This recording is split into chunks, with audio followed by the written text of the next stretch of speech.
Le billet du jumeau. Alors Gérard Jugnot, bonjour. Alors, on va pas se mentir, c'est un vrai plaisir d'être avec vous aujourd'hui.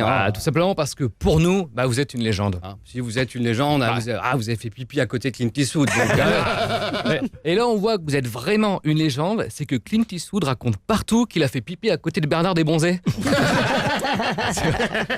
Ça pose la légende quand même. Absolument. On a reçu votre livre, C'est l'heure des comptes, dans lequel vous réglez leur compte au compte. Et on l'a lu. Parce qu'on est des professionnels. Surtout parce qu'on a que ça à foutre en ce moment. Oui. Et c'est vachement bien. C'est mauvais esprit, c'est un peu tordu.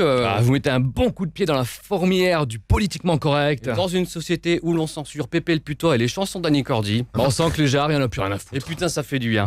Parce que franchement, on commençait un petit peu à se lasser, c'est vrai, du Gérard Jugnot gentil tout le temps. Le gentil boucher, le gentil prof de chant, le gentil coiffeur. Je veux dire, le moment le plus déglingo dans votre carrière, c'est quand vous jetez un Scrabble par la fenêtre dans les bronzés fonds du ski. Bon, ça fait un peu léger sur l'échelle du bad boy. Et nous, on a envie de découvrir le côté sombre de Gérard. The Dark Side of the Gérard Jugnot. Ah oui, parce que le Gérard gentil, s'il avait fait une suite aux choristes, ça aurait été hyper lisse. Les choristes font du ski. Clément Mathieu emmène sa chorale à Val d'Isère. Les gamins chantent des chansons dans des Sherpas. En distribuant du reblochon. Ça, c'est propre. C'est lisse. Ça choque Personne. Alors que les Gérard Nouveau, c'est pas les choristes font du ski. c'est les choristes font de la résistance. Adolfo Ramirez monte une chorale à Vichy et leur fait chanter des chants nazis. C'est autrement plus sulfureux que Monsieur Batignolles, Ça rigole moi cette affaire. Et donc dans ce livre, on ressent un petit peu la plume du Dark Gérard. Dans vos contre-visités, vous tirez à balles réelles sur notre enfance. Vous passez Charles Perrault et les frères Grimm à la sulfateuse. Donc il y a 11 pages sur Cendrillon, 2 petites lignes sur La Belle au bois dormant. Et pourtant, il y avait matière à développer. On connaît tous l'histoire. Une princesse, un mauvais sort, elle est plongée dans un profond sommeil et seul le baiser d'un prince charmant peut la réveiller. Pas crédible un seul instant. Non. Je veux dire, après une bonne nuit de 10 heures... on est d'accord tous ici que ça sent un peu le fennec dans la bouche. La Belle au bois dormant, elle a dormi 100 ans. Normalement, le prince charmant, il l'embrasse, il meurt.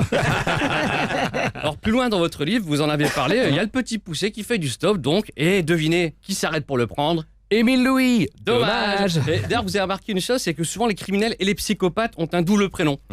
Émile Louis, Guy Georges, Clément Mathieu, je le rappelle, le prof de chant dans les choristes. Malaise. Et on rappelle également que le grand patron de Rire et Chanson s'appelle Laurent Thibault.